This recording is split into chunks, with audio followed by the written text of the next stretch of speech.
another video, back with another video. Vlogmas day 14 at the sink, washing my locks with you, step by step, making sure you're doing them the right way. And if you want to know what I do and the tips that I use to make sure that I am properly washing my locks, keep watching this video. Let's go. Look, so bad, so real, it's on wheels. On the flex, diamonds, bustin' at the roof. I gotta fly, I need a jet. I need room for my legs. I got a baby, I need some money. Money. What I really wanna see is the money. I don't really need a D, I need the money. I wish I could just lay in the bed all day, but I can't. Fresh out the bed. Count out the dead. Fresh out the bed. Count out the dead.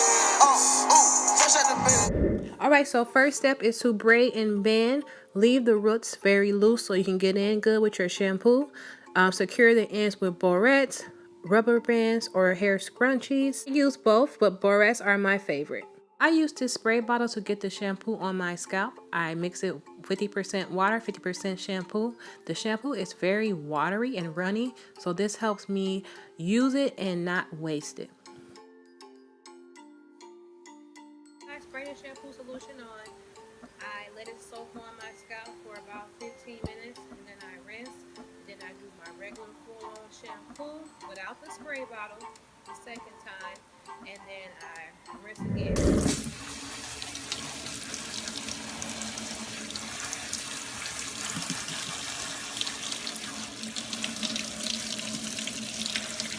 I usually dry my hair using a turkey twist towel that I purchased at Walmart for $4.99.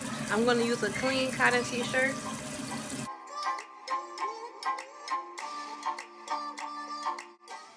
Now I'm going to undo all the braids and bands, take out the barrettes and rubber bands, and I'm going to finger comb my locks and make sure that they're separated. This is a process I do after I shampoo my locks every time to prevent marrying.